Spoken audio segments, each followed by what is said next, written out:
Olá, eu sou Lauro Jardim. Eu sou o Gabeira. Eu e o Gabeira estamos hoje aqui, como em todas as terças-feiras, para bater um papo sobre os assuntos quentes da semana.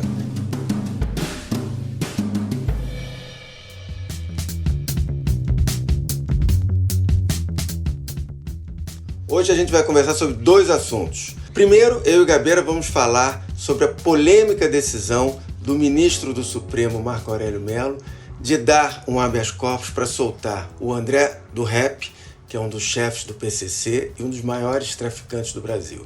E depois a gente vai falar do impacto que pode ter a eleição americana no Brasil, no caso da vitória do candidato do Partido Democrata, o Joe Biden. Gabeira, vamos começar pela polêmica do Supremo. O ministro Marco Aurélio de Mello soltou um mega traficante, um dos líderes, um dos chefes do PCC, com base no artigo em vigor desde o final do ano passado, da lei anticrime, que diz que ninguém pode ficar em prisão preventiva por mais de 90 dias, exceto se o pedido de prisão for renovado. O Marco Aurélio seguiu a letra fria da lei e libertou o tal André do Rep. André do Rep passou quase 6 anos foragido até ser preso por policiais civis de São Paulo em setembro do ano passado. Nos anos em que esteve foragido, a Justiça Federal em Santos condenou o traficante a mais de 14 anos de prisão pelo envio de quase 4 toneladas de cocaína para a Europa. Em outro processo, também por tráfico de drogas, André do Rep já foi condenado em segunda instância a mais de 10 anos de prisão. O presidente do Supremo, Luiz Fux, entrou em cena logo depois, revogou esse habeas corpus e deu uma confusão dos diabos. Aliás, várias confusões. Primeiro, o André do Rep fugiu, como era óbvio que aconteceria. E depois, quer dizer, na verdade, ao mesmo tempo, o Supremo voltou a ser o centro de uma divergência interna pesada, com Marco Aurélio, por exemplo, acusando publicamente o Fux de jogar para a plateia e de ter adentrado, aspas, o campo da hipocrisia, fecha aspas. Agora, o que fica no ar e gera uma insegurança muito grande é o problema da autofagia, a possibilidade de o presidente caçar uma decisão de um colega. E o Fux agora decidiu levar essa discussão para o plenário do Supremo. Amanhã, quarta-feira, os 11 ministros vão discutir esse caso. Gabeira, para abrir nossa discussão aqui, o Marco Aurélio é um ministro garantista, ou seja, ele quer garantir a todo custo o direito do réu. E o Fux é tido como consequencialista, ou seja, pesa na decisão dele, na decisão de um consequencialista, a consequência nefasta que pode ser libertar um perigoso criminoso. Mas me parece mais do que evidente que nesse caso não há o menor sentido em libertar um chefe do PCC dessa maneira, quando ele poderia, o Marco Aurélio, ter tomado medidas para proteger a sociedade, como, por exemplo, fazer o que o ministro Edson Fachin fez em abril, num caso muito semelhante. O Fachin pediu que o Ministério Público se manifestasse. Ao fazer isso, o Ministério Público renovou o pedido de prisão preventiva. A Justiça concedeu esse pedido de prisão, a renovação, e o traficante continuou preso. Enfim, nesse caso, o Marco Aurélio, ele foi mais Marco Aurélio do que nunca, não é isso? Além de ser mais Marco Aurélio, ele está muito isolado, né? Eu até agora não ouvi nenhuma voz defendendo a decisão dele, né? Até o momento, não só os juízes do Supremo não se manifestaram, né? Como promotores, outros juízes, ninguém está defendendo a posição dele, sem contar o fato de que a opinião pública e a imprensa, de um modo geral, se colocam contra também, né? Tem alguns criminalistas entrevistados pelos jornais, sobretudo aqueles que atuaram muito em Lava Jato, que defendem, mas aí é defesa de advogado criminalista com, desculpa dizer, com interesses evidentes, né? O problema é o seguinte, né? Se você examinar essa história desde o princípio, você vê que o crime deu uma goleada no sistema jurídico e político brasileiro, né?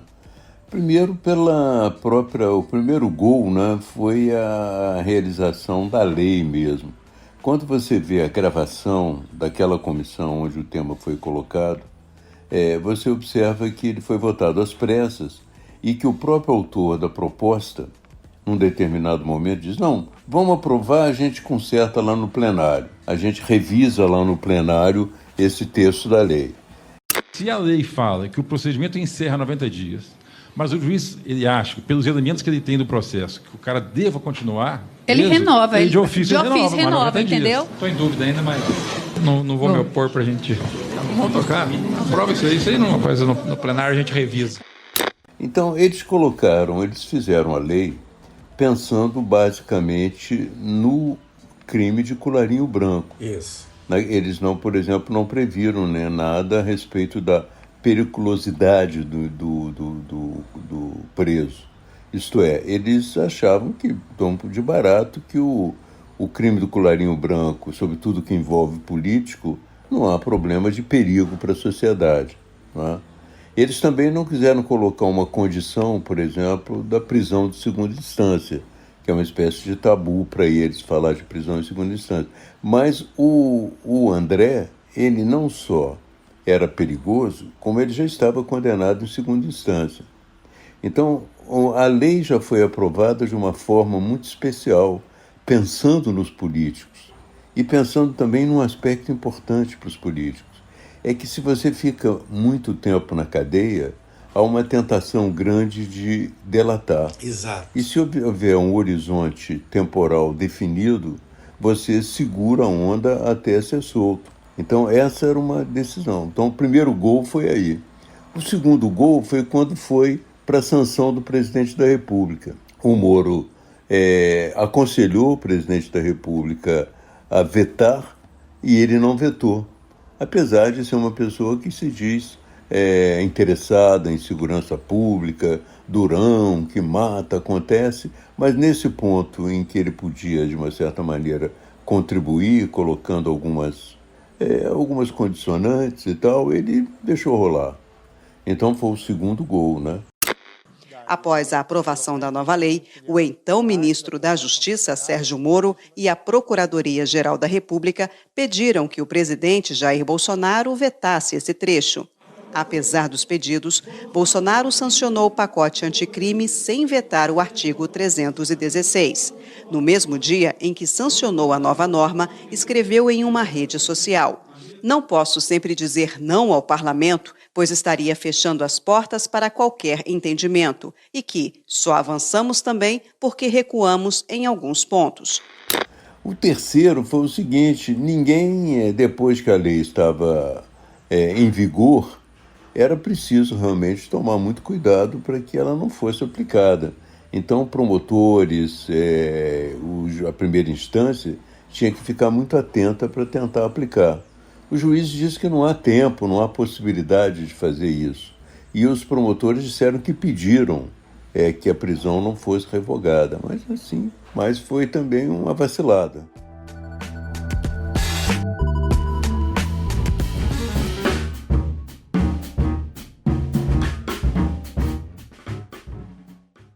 Ontem eu conversei, ontem de noite, com 3 ministros do Supremo, os 3 falando em off comigo, no anonimato, porque não querem se manifestar. Os 3 primeiro concordavam num ponto: não fazia o menor sentido liberar o André do Rep. E um desses ministros chegou a me dizer o seguinte: Lauro, o Marco Aurélio é assim mesmo. Como dizem os mais jovens, ele gosta de causar. Ele parece que seleciona os casos que possam dar essa repercussão e vai em cima deles. Um outro ministro com quem eu falei me disse que, para ele, o Fux, no fundo, agiu na defesa institucional do Supremo, dada a repercussão péssima que teve o habeas corpus para o André do Rep. E o terceiro ministro com quem eu conversei foi no ponto, ao menos como eu enxergo as coisas, e ele me disse: Lauro, o direito penal ele tem que se equilibrar entre os direitos fundamentais do acusado e ser também o guardião da próxima vítima. Ou seja, libertar um sujeito perigoso que vai imediatamente retomar as atividades criminosas faz algum sentido? É óbvio que não, né? Eu acho que essa informação que você teve sobre o Marco Aurélio que ele gosta de causar, corresponde à verdade histórica, né? Em 2007, ele concedeu um habeas corpus para o banqueiro Salvatore Cacciola, que 24 horas depois fugiu do país. Isso, foi para a E Itália. ele defendeu o habeas corpus e defendeu até a fuga. Ele falou assim, não, está certo que eu tenha dado o habeas corpus e está certo que ele tenha fugido, porque o preso tem direito de fugir mesmo, entende? Então, essa é a posição do Marco Aurélio. E um dos esquemas de corrupção mais marcantes do fim dos anos 90 foi encerrado sem nenhuma punição a vários envolvidos. Estamos falando do caso do Banco Marca, do banqueiro Salvatore Cacciola. Pois é, de todos os acusados pelo rombo de mais de R$1,5 bilhão, só o próprio Cacciola acabou preso, depois de uma novela, você acompanhou aqui com a gente, né? Essa novela envolvendo buscas da Interpol, também a extradição dele aqui para o Brasil. Agora, os outros envolvidos não enfrentaram nenhuma punição. Agora, aí está o quarto gol do crime, é que quando chega no Supremo isso, deveria ir para Rosa Weber, que era a pessoa que estava cuidando desses temas. E ela foi para o Marco Aurélio, o pedido foi para o Marco Aurélio. E foi feito pelo escritório de uma mulher, de um ex-assessor do Marco Aurélio, Isso. uma pessoa conhecida. Então havia bastante consciência do Marco Aurélio de que ele estava lidando com um caso de muita repercussão. Ele sabia que era um caso especial e talvez até soubesse que competiria a Rosa Weber cuidar do assunto. Ele não se comunicou com a primeira instância para pedir informações, ele não perguntou a Rosa Weber o que era esse caso, se ela estava interessada nele, se era da competência dela, e aplicou imediatamente a decisão de liberar o André. Portanto, ele realmente queria causar, ele queria mostrar que essa lei existe, que ela tem que ser cumprida, e parece, segundo o Globo de hoje, que ele já libertou 71 pessoas nessas mesmas circunstâncias, baseado nessa mesma lei. Nesse caso agora é um caso especial, o que, aliás, também, embora o Ministério Público tenha dito que não pode averiguar todos os casos e tal, o Ministério Público falhou, porque, de novo, esse não é um caso qualquer. Falhou. É um chefe do PCC e deveria ter uma atenção especial a ele. Eu acho que, que é uma justificativa ruim você ouvir do Ministério Público, que são milhões de casos para acompanhar. São milhões de casos para acompanhar, são dezenas de milhares, mas tem alguns que são mais especiais que outros. Esse era um deles, né? Deixa-me falar sobre o último gol do crime. É uma goleada, né? Mas o 6-0 veio quando ele foi libertado. A polícia, sabendo da periculosidade dele, não conseguiu monitorá-lo. Isso. Perdeu o rastro. A TV Globo apurou que a PF já fez o pedido de inclusão do nome do traficante, um dos chefes da facção que atua dentro e fora dos presídios, na lista da Interpol, a Polícia Internacional. A suspeita é de que ele esteja na Bolívia ou no Paraguai. O máximo que soube foi que ele foi para Maringá e de lá teria tomado um avião. É pouco, né?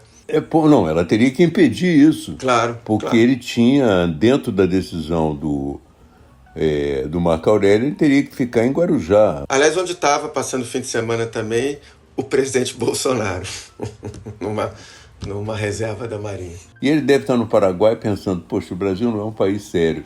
Gozam tanto do Paraguai, mas o Brasil não é um país sério.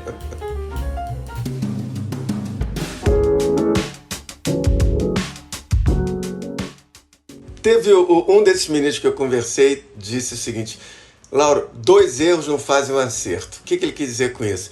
Ele, nesse caso, ele estava criticando tanto o Marco Aurélio, que para ele não devia ter libertado o André do Rap, mas também o Fux. Segundo ele, o Marco Aurélio deveria ter pedido a revisão do processo do traficante, mas o Fux também deveria ter convocado o plenário para definir a situação. Na opinião desse ministro, ele não tem competência para caçar a decisão de um par e tal. Eu acho complicado isso, e eu até falei para o ministro ontem, porque isso é uma coisa de urgência. Quer dizer, não tem como você convocar o plenário, a primeira reunião do plenário é na quarta-feira, vai ser amanhã. Não teria tempo. O cara, em vez de estar no Paraguai, ele já estaria em Mianmar. Exatamente, já estaria na Tailândia. É inacreditável que ainda se tenha determinados formalismos. Não, você pode até criticar a decisão do Fux agora. Ele tinha que tomar nesse fim de semana. Aí seria hipocrisia, Sim. entende? Você fala assim, vamos reunir agora para saber se foi correto ou não foi, com um cara já distante. Poxa, o Fux teve que tomar essa decisão porque dava margem à polícia de tentar recapturá-lo nesse período. Exato. E eu estou pensando aqui, eu não sei juridicamente como funciona isso, mas o Marco Aurélio, ao dar essa decisão, poderia, no mínimo, ter tomado cuidado de obrigar o sujeito a colocar uma tornozeleira eletrônica, né? Também ele não tomou esse disso cuidado. consta da decisão dele. E, curiosamente, o Marco Aurélio passa a ser, a partir dessa semana, com a aposentadoria do Celso de Mello, o decano do Supremo. Decano, geralmente, quer dizer, não é só o mais velho Supremo, tem toda a aura de ser o mais experiente, o mais sensato, o que faz com que os outros o escutem pelo tempo como ministro, etc. Com certeza, esse decano clássico não será o Marco Aurélio. Não, vai ser aquele velho que todo mundo toma cuidado com o que ele vai falar. Então. Mas tudo bem, acho que aconteceu, né? Eu acho que vale a pena todo mundo refletir, inclusive refletir sobre essa lei. Ela podia ou tentar dar condições. Você vê que o pacote anticrime, ele tem situações que não podem ser cumpridas pela justiça. Elas são tão, assim, avançadas que não podem ser cumpridas pela justiça facilmente. Uma delas foi o juiz de garantia, que acabou sendo colocado de lado. E a outra é essa, que precisa realmente de um aparelhamento melhor do judiciário brasileiro. Aliás, os deputados, quando fizeram isso, não estavam muito preocupados com essa questão do aparelhamento do judiciário e com a aplicação universal da lei.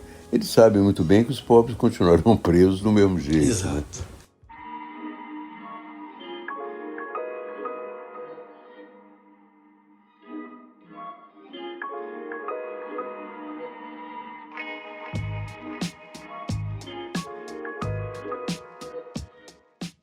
Gabeira, vamos para o nosso segundo tema de hoje. Faltam 3 semanas, exatamente 3 semanas, para a eleição presidencial nos Estados Unidos. O candidato do Partido Democrata, o Joe Biden, é líder nas pesquisas e a gente vai falar aqui do que isso pode significar para o Brasil.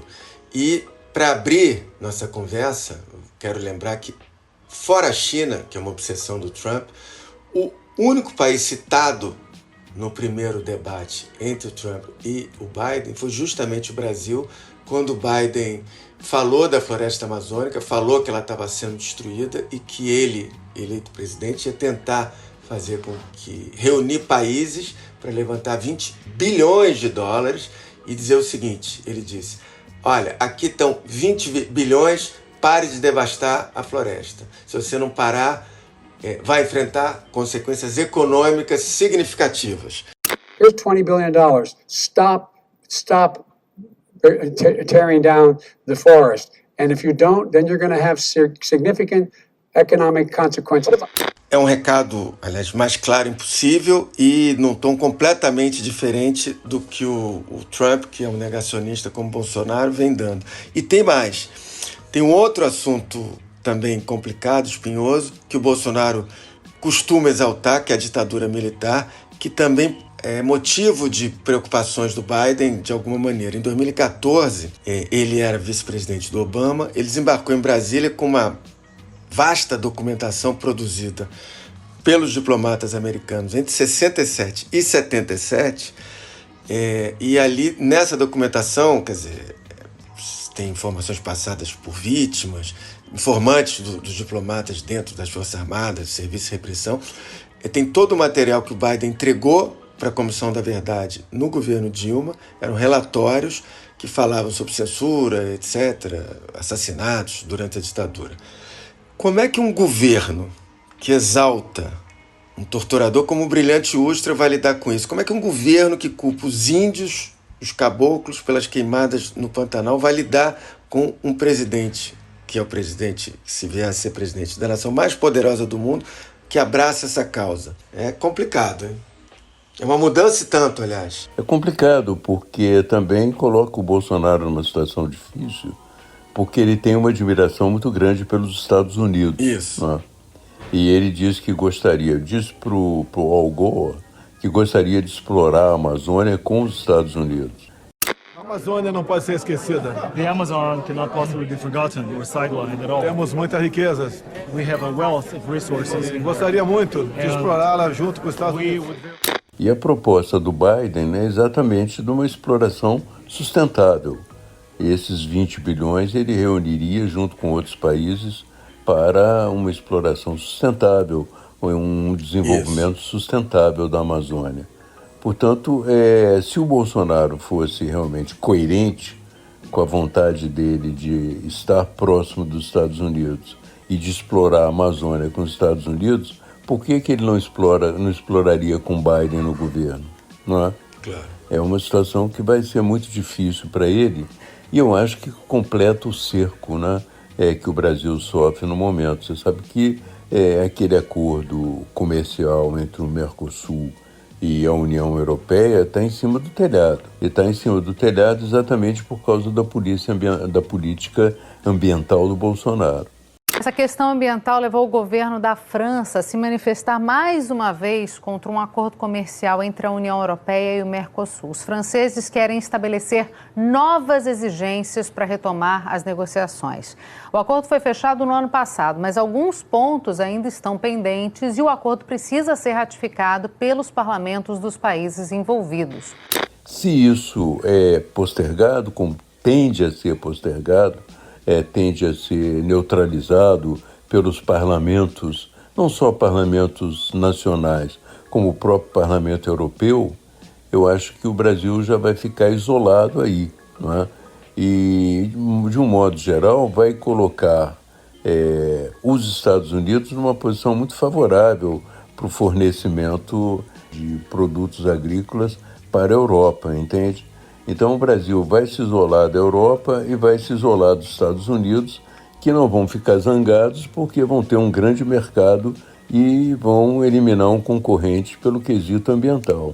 Então é muito difícil a situação que o Bolsonaro vai se colocar caso o Biden seja eleito presidente dos Estados Unidos. E essa hipótese não é totalmente impossível, né? Considerando as circunstâncias agora, podíamos dizer até que ela é provável. Sim, ele lidera as pesquisas. É cedo ainda para dizer qualquer coisa, mas ele lidera as pesquisas. Tem uma coisa interessante também, que me parece que o Ernesto Araújo, o chanceler, ele já está claramente mais moderado. Por exemplo, ficaram para trás algumas tuitadas e declarações mais chocantes que ele dava em completo desalinhamento com a tradição do Itamaraty.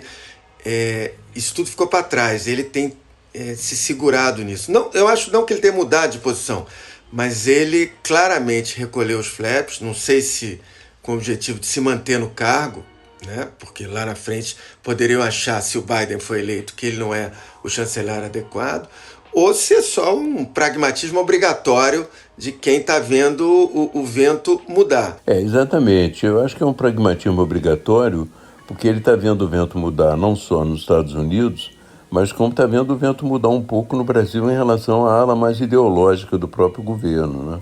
Com acordo com o Centrão, uma reconciliação com o próprio Supremo, os setores considerados mais radicais, mais olavistas, né, do governo ficaram em segundo plano. O Ernesto Araújo é interessante porque se há uma coisa que ele consegue, um papel que ele consegue interpretar bem, é do oportunista. Ele passou anos no Itamaraty e muita gente conviveu com ele, não tinha ideia dessas ideias que nos 2 últimos anos ele professou, tão radicais, tão olavistas e tal. E agora, de novo, ele mergulha e fica quieto esperando ver para onde está indo o vento, para tentar claramente se manter aonde está. Daqui a pouco ele sai dizendo que o Biden é a salvação do Ocidente. Exatamente. E vamos trabalhar direito com esses 20 bilhões que ele quer botar na nossa mão. Agora eu acho até que seria sensato se ele fizesse isso. Seria um oportunismo, porque o Brasil está precisando muito, né, de uma saída econômica e sustentável para a Amazônia. E com a cooperação dos Estados Unidos, com a cooperação da Europa, as coisas ficariam mais fáceis. Mas vamos ter que entender nesse caso, usar de novo a expressão combinar com os russos, mas nesse caso combinar com os militares, que tem uma posição xenófoba, porque eles têm eternamente a ideia de que os países envolvidos querem anexar a Amazônia e tal. Isso é uma ideia fixa dos militares. Quer dizer, e como os militares, de alguma maneira, eles estão no poder, vai ter que ultrapassar essa barreira. A Amazônia brasileira é sabidamente riquíssima. Isso explica o apoio de instituições internacionais a essa campanha escorada em interesses escusos que se unem a associações brasileiras, aproveitadoras e patrióticas, com o objetivo de prejudicar o governo e o próprio Brasil. Vamos ver se a força dos Estados Unidos consegue isso. Eu acho que o Raul Jungmann tem falado até que a única solução para a Amazônia é o diálogo entre os civis e os militares, entende? A única solução que a gente teria para mudar o jogo no Brasil seria convencer os militares de uma nova visão de segurança ali, entende? Que a segurança não estaria precisamente na falta de cooperação internacional, mas a insegurança estaria mais no isolamento. Mas não é isso que o Bolsonaro pensa. Ele diz, olha, preciso melhorar as Forças Armadas para fazer frente a esse mundo que quer realmente tomar a Amazônia e tal. Então, nós temos que realmente vencer esse obstáculo, que é o obstáculo mental mesmo nas Forças Armadas. Agora, a única coisa certa é se o Biden vencer. Eu não tenho certeza se o Ernesto Araújo continua ou não no governo, mas me parece impossível a permanência do Ricardo Salles, né? Aí é impossível se imaginar. Eu acho que o Ricardo Salles, a permanência dele aparentemente já é impossível por razões internas, né? Ele é questionado pela Procuradoria, ele é questionado pelo Parlamento, ele é questionado até por moradores dos lugares onde ele vai, mas o Bolsonaro acredita que ele está realizando a sua política, né? Que ele é o Bolsonaro, a expressão bolsonarista no meio ambiente. Portanto, enquanto ele puder segurar também, ele segura. Bom, está terminando o Lauro Gabeira de hoje. A gente vai ficar por aqui. O Lauro Gabeira está disponível a partir das 5h30 da tarde, das terças-feiras, no site do Globo, no Spotify, no iTunes ou na sua plataforma preferida de podcast. Esse episódio teve a edição da Carolina Moran e do Vitor Carvalho. Na terça que vem, a gente tá de volta. Tchau. Até lá.